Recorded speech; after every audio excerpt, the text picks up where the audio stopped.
met, of all places, in front of Gristedes, some freakishly cold winter's day.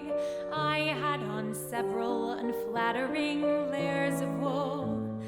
He slipped on the ice with his grocery bags full, so I rescued some Fruit Loops he dropped by the curb, and he made some remark that my smile was superb. I thought that was sweet, and I started to go when he said, "Hey, what you doing tomorrow? Because I'll be here at the corner of Bleecker and Mercer tomorrow at 7. If you want to meet up, I'll be waiting right here. And in case there are two fellas waiting for you, my name's John." He waved, and then he was gone.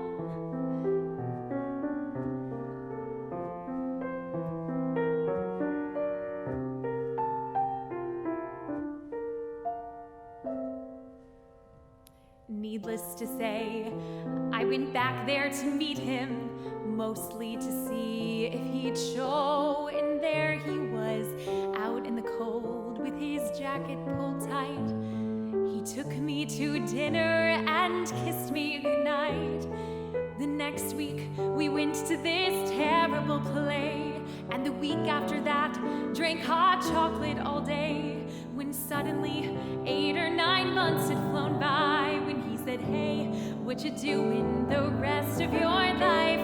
Because I'll be here right beside you as long as you want me to be. There's no question, there is nothing I've wanted so much in my life. This might sound immature, but I'm totally sure you're the one." And we had just begun. We got hitched in September, our favorite month, with a rock band that played at this old synagogue. And we bought an apartment on West 17th Street and talked about children and getting a dog. Our first anniversary came in a flash, and we promised to take the day off.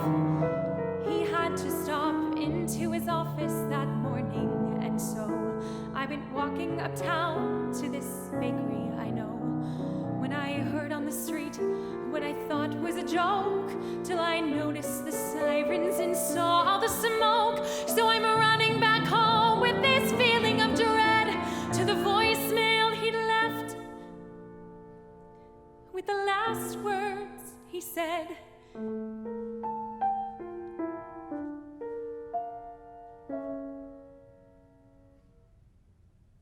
"I'm sorry.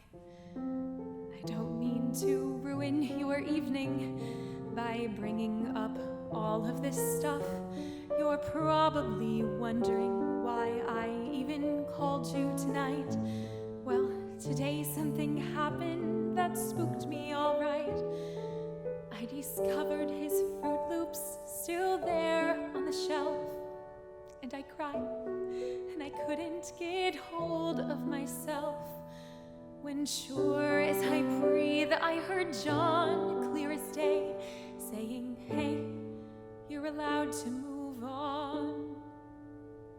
It's okay, because I'll be here, even if you decide to get rid of my favorite sweater, even if you go out on my birthday this year, instead of sitting at home, letting all of life's moments pass by.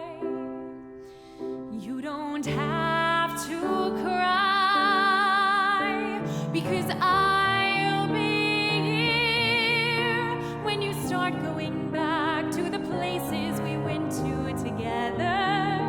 When you take off my ring and you let yourself smile.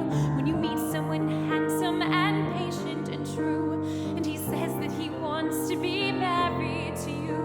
When you call him one night and he meets you downtown, and you finally answer him yes.